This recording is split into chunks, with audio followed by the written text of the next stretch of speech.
महाकारुणिक तथागत रत सम्यक संबुद्ध उन्हें नमन करते हुए विगत दिनों से हम विशेष रूप से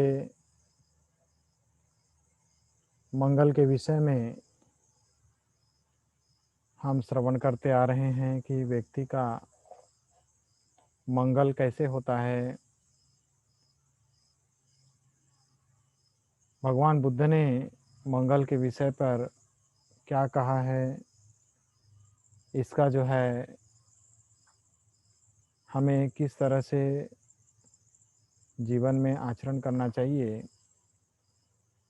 किस तरह से हम अपने जीवन को व्यवस्थित करें, यह हमारे लिए बहुत ही आवश्यक है।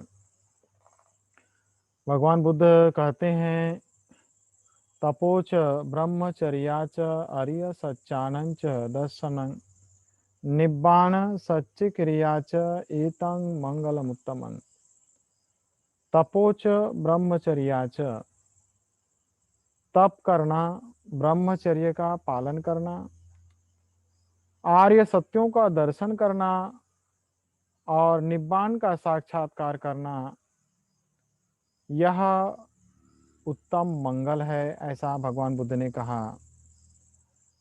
इसे हमें समझने और जानने की आवश्यकता है कि हम अपने जीवन में यदि हम अपना मंगल चाहते हैं तो भगवान बुद्ध ने जिस बात को उन्होंने कहा कि हम अपना मंगल कैसे करें, तो पहला हमें जो है तप को समझना होगा, तप करना, ऐसा भगवान ने बोला। तो तप कैसे करेंगे? तप करने का मतलब क्या होता है? तप करने का मतलब होता है शरीर, वाणी और मन को सही करना, शरीर से संयमित रहना, वाणी से संयमित रहना, मन से संयमित रहना। शरीर से कोई गलत काम नहीं करना, वाणी से कोई गलत काम नहीं करना और मन से कोई गलत काम नहीं करना। इसे बोलते हैं संयम, शरीर की, वाणी की और मन की। तो इस तरह से पंचशील का पालन करना यह तप है। शरीर को उचित अनुचित को जानते हुए अनुचित मार्ग को त्याग कर उचित मार्ग को पकड़ना, किसी भी प्राणी की हिंसा नहीं करना, चोरी नहीं करना, व्यभिचार नहीं करना, यह जो है व्यक्ति के जीवन में तप करने के समान है। किसी की निंदा नहीं करना, झूठ नहीं बोलना, यह तप करने के समान है। मन में लोभ, दोष, मोह इसे नहीं जगाना, यह भी तप करने के समान है। तो इस तरह से हम यह देख सकते हैं कि भगवान बुद्ध ने तप करना इस तरह से सिखाया कि तप करने का मतलब हमें इस तरह से समझना चाहिए, इस तरह से इसे जानना चाहिए कि तप करने का मतलब ऐसा नहीं कि हम किसी पहाड़ में चढ़ करके, पर्वत में चढ़ करके, नदी में डुबकी लगा करके यानी तप करें, ऐसा तप नहीं है। तप जो है शीलवान जीवन जीना ही तप कहलाता है। शीलों का पालन करना, शील सभ्य आचरण करना, वह जो है हमारे लिए तप के समान है। इसे इस तरह से हमें समझना चाहिए। तपोच ब्रह्मचर्याच, ब्रह्मचर्य का पालन करना। ब्रह्मचर्य का पालन करने का मतलब व्यक्ति को अपने जीवन में किसी भी प्रकार के अनैतिक आचरण से हमें दूर रहना है, अनैतिक आचरण नहीं करना है, किसी भी प्रकार के मन में गलत ख्यालात निर्माण नहीं करना है, गलत विचार निर्माण नहीं करना है, गलत कर्म नहीं करना है, मन को किसी भी प्रकार की बुराइयों में नहीं लगाना है। ऐसा जो जीवन है वो ब्रह्मचर्य को पालन करने के जैसा है। ऐसा कोई कार्य ना करे जो खुद के शरीर के लिए भी हानिकारक हो। ऐसा कोई कार्य ना करें जिससे कि खुद के ब्रह्मचर्य को नुकसान पहुँचे, अपना ब्रह्मचर्य और दूसरे का भी ब्रह्मचर्य। हर इंसान के पीछे, स्वयं के पीछे एक ब्रह्मचर्य होता है जो उसके आवरण, आचरण, अभ्यास होते हैं, उसको भी यदि वह नुकसान पहुंचाता है तो वह ब्रह्मचर्य को तोड़ता है और अपनी हानि करता है। तो ब्रह्मचर्य का पालन करना तथागत बुद्ध ने कहा कि यह मंगल कार्य है। जो इंसान अपने जीवन में ब्रह्मचर्य का पालन करता है वह उसका भी मंगल होता है। आर्य सच्चानन च दर्शनम, आर्य सत्यों का दर्शन करना, आर्य सत्यों का दर्शन करना, संसार में यह देखना कि दुख है, दुख का कारण है, दुख निरोध है और दुख निरोधागामी मार्ग है। संसार में जो आदमी जिस तरह से भी दुखी होगा उसका कोई ना कोई कारण है और उस कारण का निवारण है और उस निवारण का रास्ता है। यदि कोई इंसान अपने जीवन के कारण को जान ले, दुख को जान ले और रास्ते को जान ले तो वह अपने जीवन के दुखों से बाहर आ सकता है, चाहे वह कैसे भी जिंदगी के दुख में फंसा हो। इसलिए व्यक्ति को पहले दुख को जानने की ज़रूरत है कि उसका दुख क्या है और उस दुख का कारण क्या है, दुख का निवारण कैसे होगा और उस दुख निवारण का मार्ग क्या है। इसे जानने का व्यक्ति को कार्य करना चाहिए। तो जिस संसार में दुख पर जहाँ तक देखा जाए तो एक तो पहला दुख जो है व्यक्तिगत दुख है, हमारा खुद का दुख। दूसरा जो दुख है हमारा सामाजिक दुख है और तीसरा जो दुख है नैसर्गिक दुख है, प्राकृतिक दुख है, नेचुरल दुख है। तो व्यक्ति के जीवन में यदि व्यक्तिगत दुख आता है तो उसके पीछे लोभ, दोष और मोह का हाथ होता है। उसी तरह सामाजिक दुख होता है तो उसमें भी लोभ, दोष और मोह का हाथ होता है और उसी तरह से प्राकृतिक दुख होता है तो उसमें भी लोभ, दोष और मोह होता है। किस तरह से लोभ, दोष, मोह होता है? तो जैसे व्यक्तिगत दुख है तो हम ये सोचते हैं कि हमको अच्छा ही अच्छा चाहिए, लेकिन वो अच्छा ही अच्छा होता नहीं। अच्छा जो सोचते हैं वैसा होता नहीं, जो चाहिए वो होता नहीं, जो नहीं चाहिए वो हो जाता है।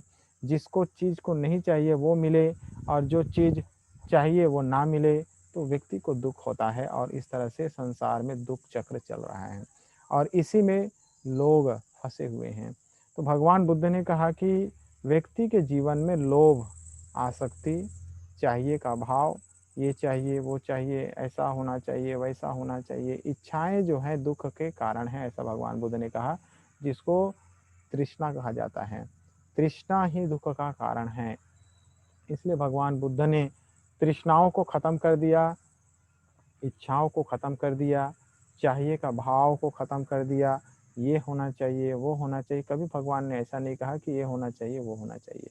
भगवान बुद्ध ने ये कहा अपनी प्रज्ञा चक्षु से देखो और उसे समझो और उस पर चलो, ऐसा भगवान बुद्ध ने कहा। लेकिन प्रज्ञा चक्षु साधारण चीज़ है नहीं, जिसका भगवान बुद्ध ने आगे विश्लेषण किया। तो हमें अपने जीवन में दुख को देखना, दुख को जानना, दुख के कारण को देखना, दुख के कारण को जानना, दुख कैसे खत्म होता है उसे देखना, उसे जानना, दुख खत्म होने का जो रास्ता है उस पर खुद चलना और उस दुख को नष्ट करना, यह जो है तथागत ने आर्य सत्य कहा है। तो इसका जो व्यक्ति अपने जीवन में अभ्यास करते हुए, आचरण करते हुए इस मार्ग पर चलता है तो उसका भी व्यक्ति का मंगल होता है, ऐसा भगवान बुद्ध ने कहा। तपोच ब्रह्मचर्याच आर्य सच्चानन च दर्शनं, आर्य सत्यों का दर्शन करने से भी व्यक्ति का मंगल होता है। निब्बाणं सच्ची क्रिया च, निब्बाण का साक्षात्कार करना। निब्बाण यानी के परम सुख, जिसको भगवान बुद्ध ने उच्चतम अवस्था कहा है, जिसे जो है परम सुख कहा है, जिसे श्रेष्ठतम अवस्था कहा है, या ऐसी अवस्था जिस अवस्था में जब आदमी चला जाता है तो उसे किसी भी प्रकार का दुख का एहसास नहीं होता, वह दुखों के चक्र से बाहर निकल चुका होता है, उसे कभी दुख नहीं पकड़ सकता। ऐसी अवस्था जब वह प्राप्त कर लेता है तो वह निब्बाण की अवस्था कहलाती है। तो ऐसे निब्बाण की अवस्था में जब वह साक्षात्कार कर लेता है, पहुंच जाता है, तो वह भी व्यक्ति के लिए मंगलकारी है, उत्तम मंगल है। इस तरह से तथागत भगवान बुद्ध ने कहा तपोच ब्रह्मचर्याच आर्य सच्चानन च दर्शनं निब्बाण सच्च क्रियाच एतं मंगल उत्तमं। तो निब्बाण का साक्षात्कार करना है या हमें अपने जीवन में दुख चक्र को जानना है, या अपने जीवन में तप करना है, ब्रह्मचर्य का पालन करना है, तो इसे जो है हमें अपने जीवन में अभ्यास करने की ज़रूरत होगी। और जो इंसान अपने जीवन को इस तरह से व्यवस्थित करते हुए शील, समाधि और प्रज्ञा, शीलवान होगा तभी जा कर के उसकी समाधि लगेगी, और समाधि और शील होगा तभी उसकी प्रज्ञा जगेगी। नहीं तो बिना शील, बिना समाधि के प्रज्ञा नहीं जग सकती। बिना शील, बिना समाधि के व्यक्ति के दिमाग काम नहीं करते। इसलिए शीलवान होना बहुत ज़रूरी है, ऐसा भगवान बुद्ध ने कहा। तो इस तरह से हम अपने जीवन में शरीर से, वाणी से और मन से तप करना सीखें। यदि हम अपने जीवन को इस तरह से व्यवस्थित कर लेते हैं, इस तरह से हम अपने जीवन को सुचारू रूप से चलाने लग जाते हैं, तो हम अपना मंगल कर सकते हैं। तो बहुत बहुत साधुवाद, मंगल कामनाएं सभी के लिए। बुद्ध धम्म संघ का पुण्य प्रताप सभी के ऊपर बना रहे, सभी सुखी रहें, सभी निरोगी रहें, सभी स्वस्थ रहें, सबका मंगल हो, सबका मंगल हो, सबका मंगल हो। भवतु सर्वमङ्गलं रक्षन्तु सर्वदेवता सर्वबुद्धानुभावेन सदा सोत्थि भवन्तु ते। भवतु सर्वमङ्गलं रक्षन्तु सर्वदेवता सर्वधर्मानुभावेन सदा सोत्थि भवन्तु ते। भवतु सर्वमङ्गलं रक्षन्तु सर्वदेवता सर्वसङ्घानुभावेन सदा सोत्थि भवन्तु ते। सब्बीतियो विभज्जन्तु सर्वरोगो विनश्यतु मा ते भवतु अन्तरायो सुखी दीर्घायुको भव।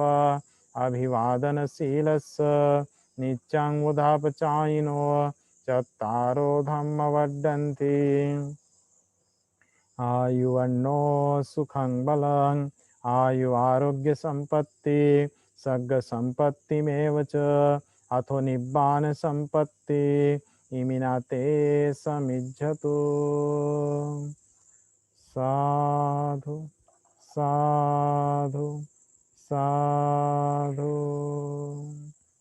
सुखी हो, निरोगी हो, सुखी हो, सबका मंगल हो, सुखी हो।